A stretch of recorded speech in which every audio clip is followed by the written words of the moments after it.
Assalamualaikum warahmatullahi wabarakatuh. Bener.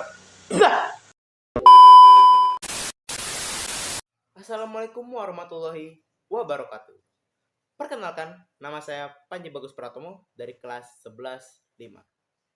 Di sini saya akan menjelaskan tentang materi saya, yaitu perlawanan kerajaan-kerajaan di Bali. Lanjut saja, kita simak videonya. Yang pertama, Perang Bali Pertama pada 1846. Tempat dan waktu berlangsung di pantai dan wilayah Kerajaan Buleleng, Bali Utara pada tahun 1846. Serangan utama Belanda difokuskan di pantai Sangsit dan kota Singaraja.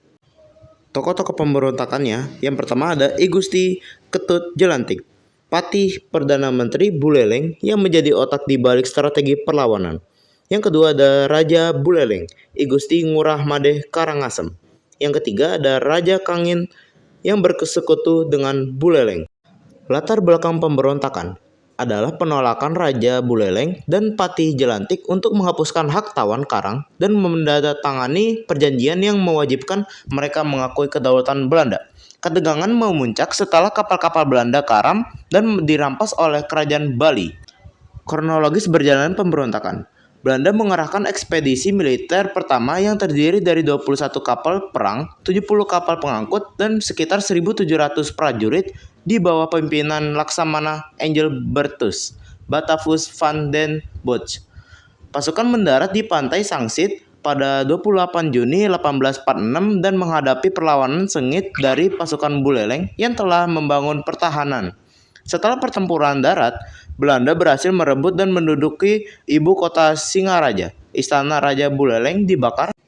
Akhir dari pemberontakan dari perlawanan. Meski berhasil menduduki Singaraja, Belanda tidak berhasil menangkap Patih Jelantik dan Raja Buleleng yang mundur ke pedalaman. Perlawanan tidak benar-benar padam. Belanda kemudian memaksakan perjanjian yang melemahkan Buleleng, tetapi ini justru menjadi bara bagi perlawanan berikutnya. Kedua, Perang Bali Kedua atau Perang Jagaraga 1848 sampai 1849. Tempat dan waktu berpusat di Benteng Jagaraga, Buleleng, Bali Utara berlangsung dari tahun 1848 hingga 1849 dengan pertempuran besar pada April 1848 dan April 1849. Selanjutnya tokoh-tokoh pemberontakannya. Yang pertama ada I Gusti Ketut Jelantik, tetap sebagai pemimpin strategis. Yang kedua ada Raja Buleleng. Yang ketiga ada Dewa Agung Ketut Jelantik, Raja Kelungkung yang mendukung perlawanan Buleleng menunjukkan persatuan antara kerajaan Bali. Latar belakang pemberontakan. Belanda merasa perjanjian pasca Perang Bali Pertama tidak dipatuhi. Sementara itu, Patih Jelantik memanfaatkan masa jeda untuk membangun benteng pertahanan yang sangat kuat di Jagaraga dan memperkuat aliansi dengan Kelungkung. Kronologi berjalannya pemberontakan.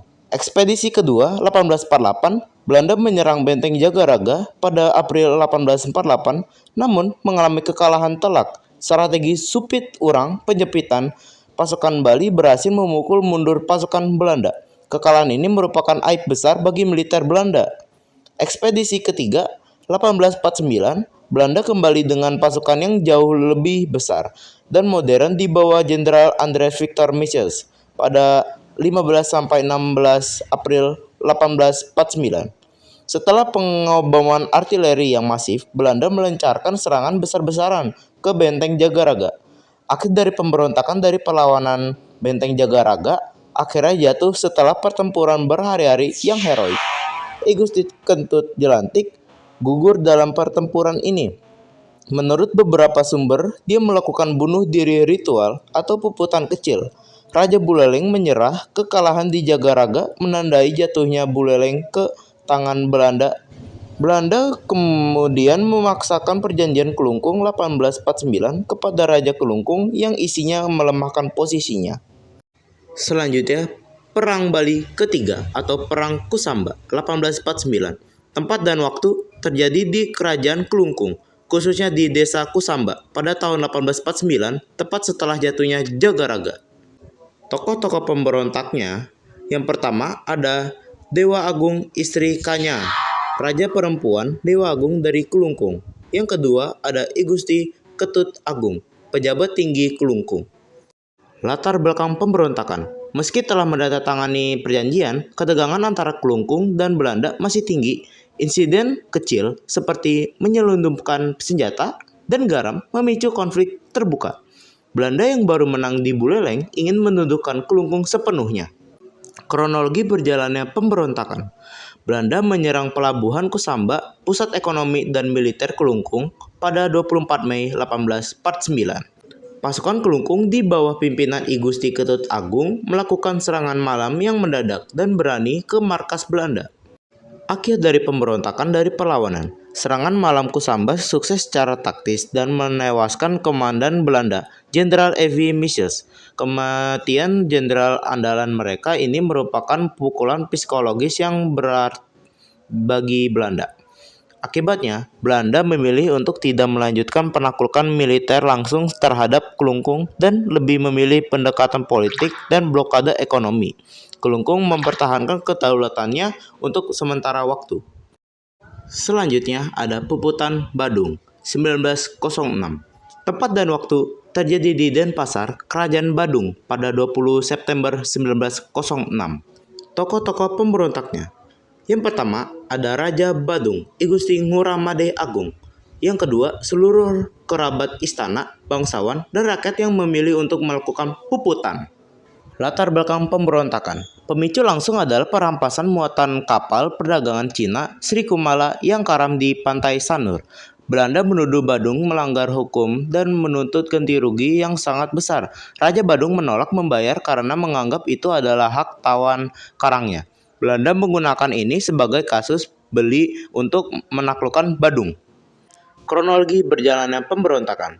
Belanda mendarat di Sanur dan bergerak menuju Puri Denpasar. Alih-alih menyerah atau melawan secara konvensional, raja beserta ribuan pengikutnya, pria, wanita, dan anak-anak melakukan prosesi puputan. Perang habis-habisan sampai tetes darah terakhir.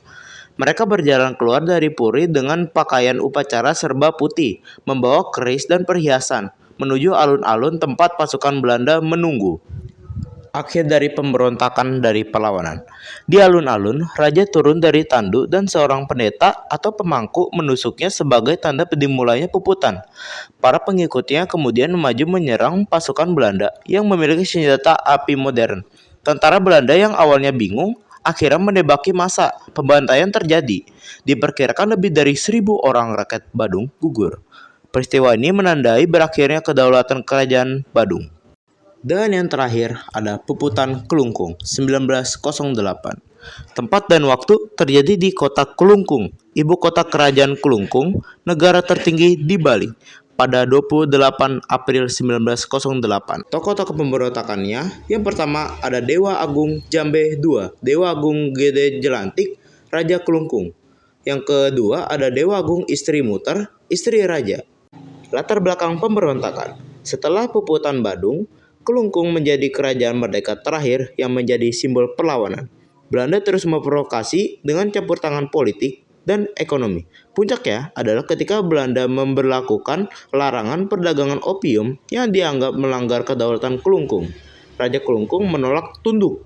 Kronologi berjalannya pemberontakan. Belanda menyerang pertahanan di tepi sungai Kusamba.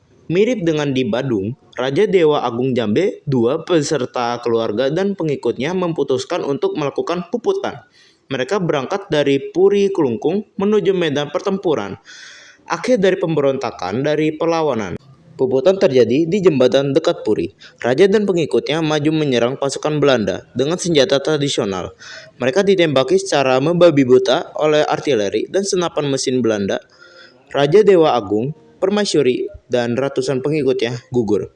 Peristiwa heroik ini menandai berakhirnya era kedaulatan kerajaan-kerajaan di Bali dan penaklukan penuh oleh pemerintah kolonial Hindia Belanda. Berikut merupakan sumber-sumber yang saya ambil. Sekian dari video yang saya sampaikan. Kurang lebih mohon maaf. Wassalamualaikum warahmatullahi wabarakatuh.